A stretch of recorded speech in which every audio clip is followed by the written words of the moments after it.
Isra Miraj, pertemuan Nabi Muhammad dengan para nabi terdahulu.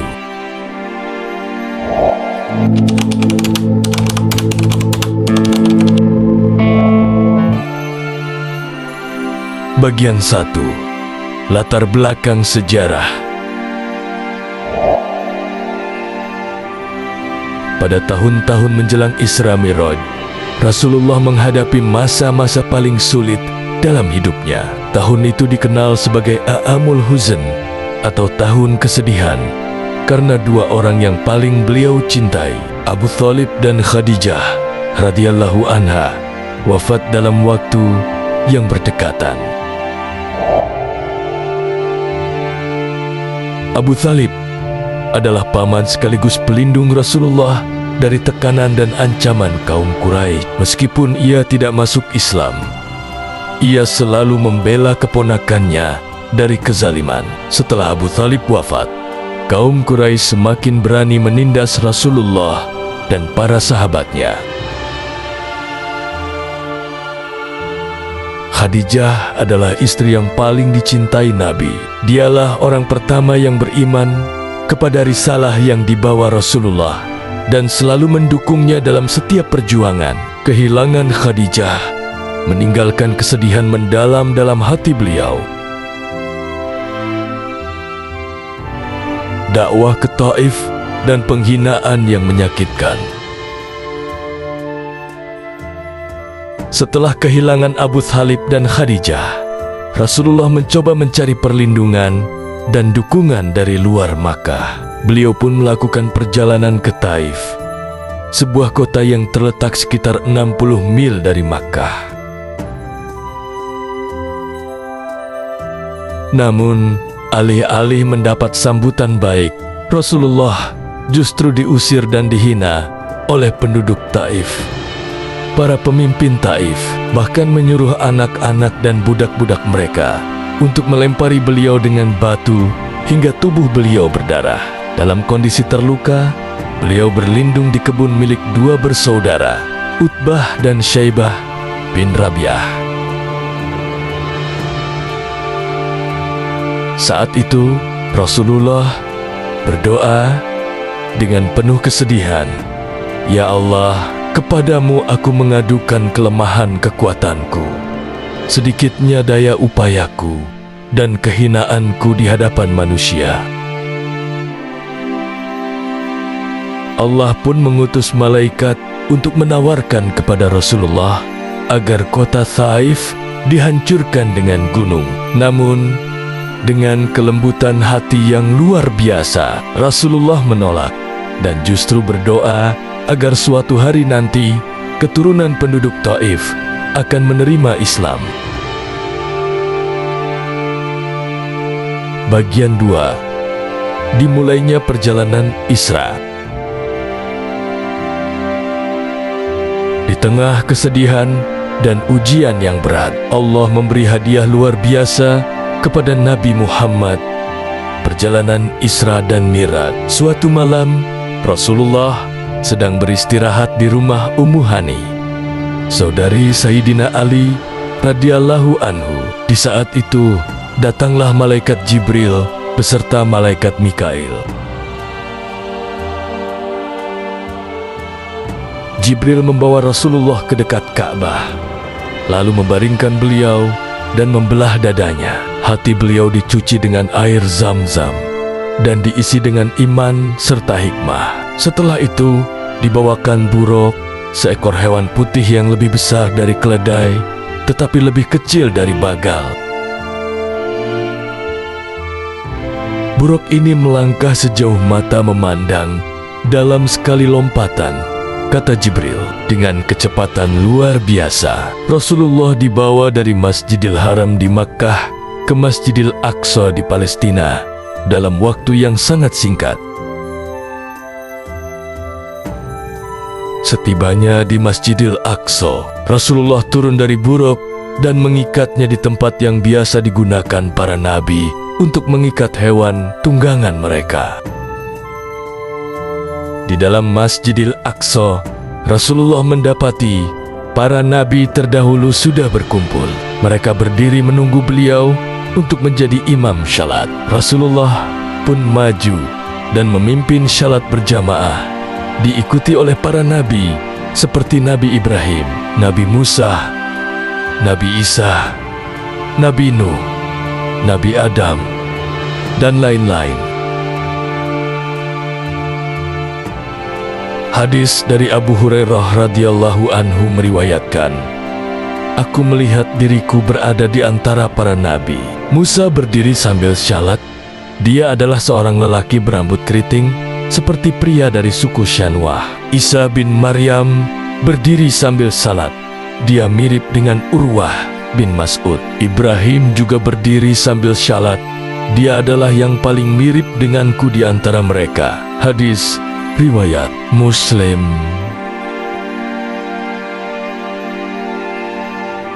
Setelah salat, Rasulullah dihadapkan pada dua bejana, satu berisi susu dan satu berisi khamr arak. Beliau memilih bejana berisi susu. Malaikat Jibril berkata, "Engkau telah memilih fitrah kesucian. Andai engkau memilih arak, umatmu akan tersesat." Dengan selesainya peristiwa ini, Rasulullah bersiap untuk melanjutkan perjalanan Mi'raj, yaitu pendakian ke langit menuju Sidratul Muntaha. Bagian 3. Mi'raj dan pertemuan dengan para nabi. Setelah dari Masjidil Aqsa, Rasulullah bersama malaikat Jibril naik menuju langit pertama. Ketika sampai di langit pertama, Jibril mengetuk pintu langit. "Siapa ini?" tanya penjaga langit. "Ini Jibril." Jawab Jibril, "Siapa yang bersamamu?" "Muhammad." "Apakah dia sudah diutus?" "Ya, dia sudah diutus."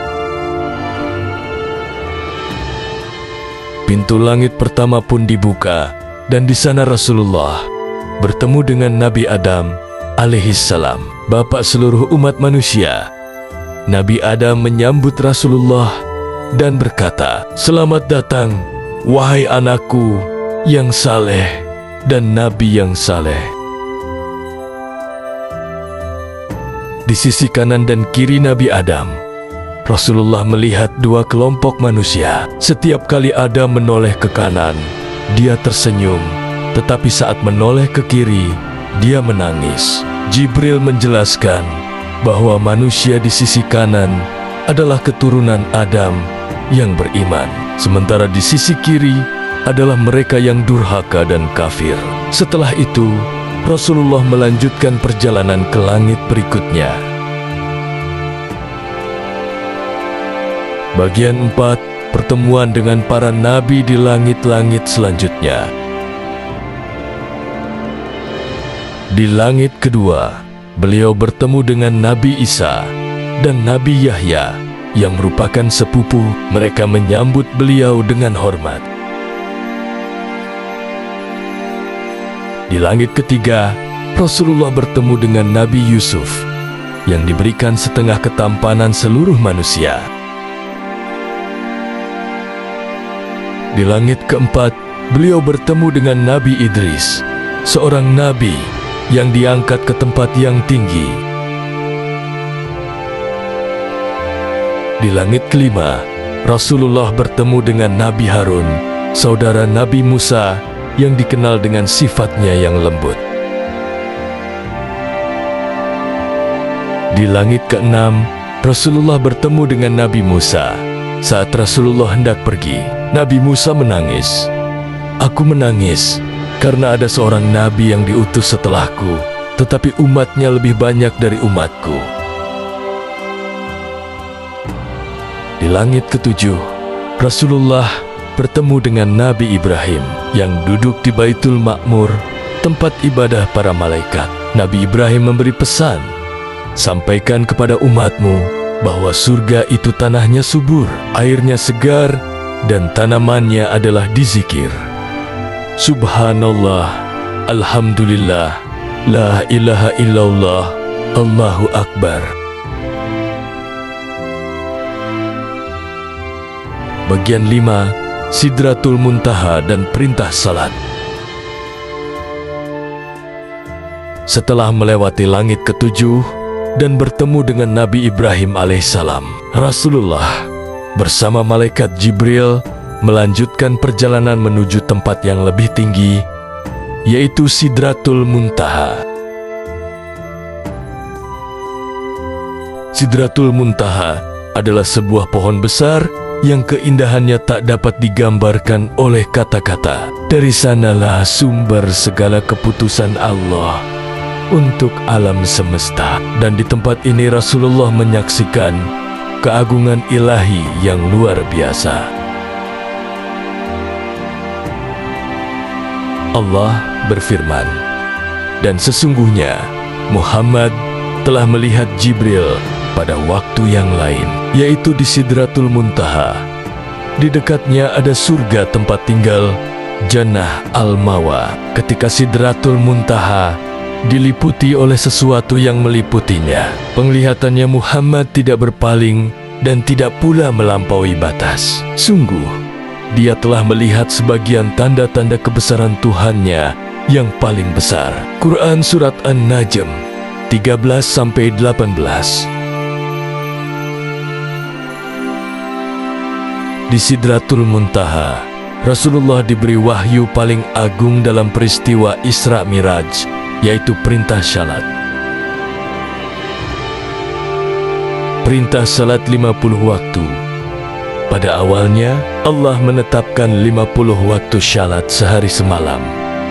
Bagi umat Islam, Rasulullah menerima perintah ini dan bersiap untuk kembali. Namun saat turun ke langit ke-6, beliau bertemu kembali dengan Nabi Musa alaihissalam. Nabi Musa bertanya, "Apa yang telah diperintahkan Tuhanmu kepada umatmu?" Rasulullah menjawab, "Allah memerintahkanku agar umatku salat 50 kali sehari semalam." Nabi Musa berkata, "Kembalilah kepada Tuhanmu dan mintalah keringanan, karena umatmu tidak akan mampu melaksanakannya. Aku telah berpengalaman dengan kaum Bani Israel." Maka Rasulullah kembali menghadap Allah untuk memohon keringanan. Allah pun mengurangi salat menjadi 40 waktu. Namun, saat kembali bertemu dengan Nabi Musa, beliau disarankan untuk meminta keringanan lagi. Proses ini terus berulang hingga akhirnya salat dikurangi menjadi 5 waktu sehari semalam. Ketika Rasulullah kembali bertemu Nabi Musa, beliau masih disarankan untuk meminta keringanan. Namun, Rasulullah menjawab, "Aku sudah malu untuk kembali kepada Tuhanku. Aku ridha dan menerima perintah ini." Lalu Allah berfirman, "Wahai Muhammad, sesungguhnya Aku telah menetapkan kewajiban salat 5 waktu sehari semalam bagi umatmu. Namun, Aku menetapkannya dengan pahala 50 kali lipat. Barang siapa berniat melakukan satu kebaikan, tetapi tidak melakukannya, maka ia tetap mendapatkan 1 pahala. Dan jika ia melakukannya, maka ia akan mendapatkan 10 kali lipatnya." Hadis riwayat Bukhari dan Muslim. Dengan demikian, salat 5 waktu yang kita jalankan hari ini adalah hadiah besar dari Allah yang awalnya merupakan 50 waktu, tetapi diringankan sebagai bentuk kasih sayangnya kepada umat Islam. Bagian 6, melihat surga dan neraka. Dalam perjalanan ini, Rasulullah juga diperlihatkan gambaran surga dan neraka. Pemandangan surga. Ketika Rasulullah melintasi surga, beliau melihat pemandangan yang luar biasa indah. Dalam sebuah hadis, Rasulullah bersabda, "Aku masuk ke dalam surga, maka aku melihat di dalamnya istana yang terbuat dari emas. Lalu aku bertanya, "Untuk siapa istana ini?" Mereka menjawab, "Untuk seorang laki-laki dari kaum Quraisy." Aku mengira bahwa itu untukku. Lalu aku bertanya, "Siapakah dia?" Mereka menjawab, "Umar bin Khattab." Maka aku tidak jadi masuk karena aku teringat akan kecemburuan Umar. Hadis riwayat Bukhari dan Muslim. Di surga, Rasulullah juga melihat Baitul Ma'mur, yaitu tempat ibadah para malaikat. Setiap hari, 70.000 malaikat masuk untuk beribadah, dan mereka tidak akan pernah kembali lagi. Pemandangan neraka. Setelah melihat surga, Rasulullah diperlihatkan neraka. Beliau melihat berbagai macam siksaan yang menimpa orang-orang yang durhaka kepada Allah. Rasulullah melihat orang-orang yang memakan riba. Perut mereka membesar seperti unta, namun mereka tetap merasa lapar. Beliau melihat wanita-wanita yang tidak menutup auratnya, digantung dengan rambut dan lidah mereka yang terjulur keluar. Beliau juga melihat para pezina dan pemakan harta anak yatim yang mendapat siksaan mengerikan. Rasulullah menangis melihat pemandangan ini dan berdoa agar umatnya dijauhkan dari siksa neraka. Bagian 7, kepulangan ke Makkah dan reaksi kaum Quraisy. Setelah menyaksikan semua peristiwa luar biasa ini, Rasulullah kembali ke bumi. Beliau mendapati dirinya kembali di Makkah sebelum fajar menyingsing. Keesokan harinya, Rasulullah menceritakan peristiwa ini kepada orang-orang Quraisy. Namun, mereka mengejek dan menertawakan beliau. "Bagaimana mungkin kau pergi ke Masjidil Aqsa dan kembali dalam satu malam?" kata mereka.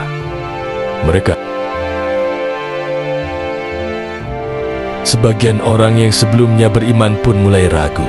Mereka datang kepada Abu Bakar As-Siddiq dan bertanya, "Wahai Abu Bakar, apakah engkau percaya bahwa Muhammad pergi ke Baitul Maqdis dan naik ke langit dalam satu malam?"